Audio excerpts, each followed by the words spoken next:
Hi everyone and welcome to our presentation on mumps. Mumps is an infectious airborne illness easily transmitted from human to human, where route of entry to the body is typically via inhalation of droplets from breathing, coughing or sneezing from an infected person. The virus can survive and be transmitted through ingestion of fluids and even have the ability to survive urine. Therefore, sharing of cups, plates and cutlery and practice of poor hand hygiene increases your risk of contracting the virus. Not all infected people show symptoms of the illness, with 1 in 3 not being aware that they are contagious.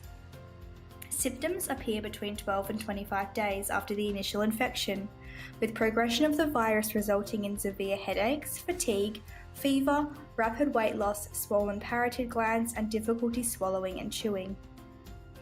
The inflammation caused by the mumps has the ability to spread throughout the body, causing further life-threatening complications if left untreated. The chances of complications are higher in adults than they are in children. Such complications include inflammation of several vital organs such as the brain, sex organs, the liver and the pancreas. So what is the worst possible outcome if left untreated? The mumps' ability to cause inflammation to vital organs presents a life-threatening situation if the virus was to spread. If the body's immune system is not at optimum levels, there is an increased possibility of complications. Although rare, and especially rare in children, meningitis, which is the inflammation of the brain lining, and encephalitis, which is inflammation of the brain, can occur. Both conditions are potentially life-threatening. Research conducted in 2015 showed meningeal complications occurred in only 0.5% of hospital admissions during 2009 and 2011. In more serious cases of encephalitis, 1 out of 5,000 cases reported symptoms of the infliction during the same time period. So what is the best possible outcome if left untreated? In a majority of cases, the mumps virus will be eliminated via natural processes of the body's immune system, and symptoms will pass within 14 days. Although to reduce the risk of complications and further transmission of the illness, it is advised for patients to seek bed rest, drink plenty of fluids, participate in practical isolation. Self-administered pain relief such as paracetamol and cold compresses to swollen glands may increase comfort, although will not reduce the time of sickness. So what is the most expensive evidence-based approach to treating mumps? There is no specific antiviral treatment for mumps, as it is an acute viral infection which is the result of a paramyxovirus.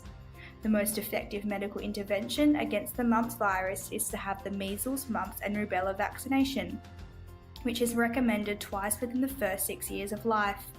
The first injection given between 12 and 15 months old, followed by the second injection between 4 and 6 years old. The 2 doses significantly decrease the likelihood of acquiring the mumps virus. However, both immunisations do not provide 100% immunity against mumps. So what is the least expensive evidence-based approach to treating the topic? A common symptom of the infection is a fever. Analgesics such as paracetamol can be used to reduce an individual's temperature and help alleviate pain. Non-steroidal anti-inflammatories are effective in reducing inflammation of the parotid glands, as is the use of cold compress on the affected areas. Symptom relief for the infected period should involve increased intake of fluids to prevent dehydration, a soft diet and plenty of bed rest. Prevention is the best treatment for the mumps virus. As there is no specific therapy, the MMR vaccine would be recommended as the first approach. This is not 100% immunity, so if diagnosed with the virus, the next least expensive treatment would be the next approach. This involves easing the symptoms associated with mumps. In the treatment of mumps, the best health professionals are a GP and a nurse. A GP can give a clinical diagnosis, assess and monitor the virus, whilst observing the infection for possible spreading to other areas of the body that can lead to severe inflammation. Nurses and a GP can provide current education to families and the individual about the importance of infection control, as well as administering the vaccination.